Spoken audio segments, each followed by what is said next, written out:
之前还讲说赖清德在初选被做掉，那你现在看，如果真的蔡被成型的话，那这怎么？就被做进来了。蔡赖配通常有确定吗？现在传出就是礼拜4有可能要宣布。通常领先过多就不会了，他比较没有把握才会。所以你觉得，如果赖清德出来的话，会让民进党立委的席次增加吗？因为现在看起来，这个我倒是，这个我没有，这个可能要做分析啊，我这个这样一听没有办法判断。那这样子的话，之前还讲说赖清德在初选被做掉，那你现在看，如果真的蔡被成型的话，那这怎么？他就被做进来了。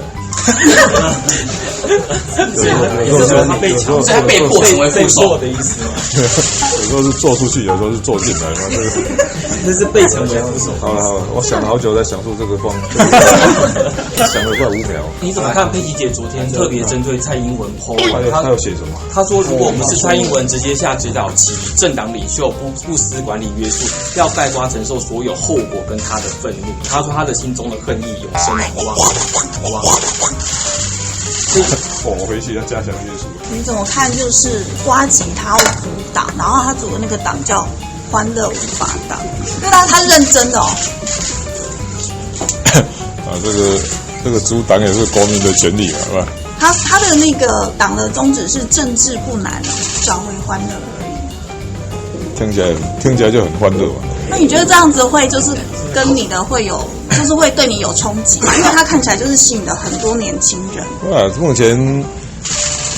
前台湾的政党其实加起来应该200多个吧，我不晓得。所以是这个就是，那已经访问到，我是没什么意见的，大家高兴就好了。可以问一下部分居民，那时候看到金曲歌后将会以来海选的时候有吓一跳吗？现在觉得他这个选项会不会有很加分的效果？后来我们跟他 interview 不是因为他是金曲歌后，是因为他是中华电信的工程师啊，所以还没确定啊，这还在我们还有第二轮的那个 interview。后来你知道他拿下今年金曲奖的台语歌后，我们那个是这样的，有先初审嘛，再来是那个委员会的审嘛，再来是我跟秘书长还有再审一次，这有分3次。到第2次我们才知道。如果他真的入列，能不能够多拉拢到一些艺人界的一些支持？想那么多干嘛？等确定再讲嘛。就是听到那个宋楚瑜可能5度参选总统，你说他好是太累，而且有点心疼他。不是啊，是要选第5次哦，哇，这选举加忝的。除非你选举还是有基本动作，你总是要造势要跑摊，就加忝的。那如果他真的参选的话，你觉得对韩国的冲击比较大，还是对蔡英文？还是对你？对我又没有选什么，我不晓得，但还是有一些影响的，那个我很难判读的。对哪些影响？很难判读。你觉得他的参选的话，会冲击到民众党的不分区吗？多多少少的，世界上什么事情都有每个人的立场嘛，所以我说互相认识、互相了解、互相尊重、互相合作，这叫互相谅解。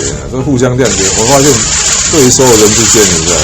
这个是一个很重要的概念。他说他有他的一个优越多哈，就是说他有他的立场，所以你要说他有基于他的立场，他必须这样做。我们只能说互相谅解。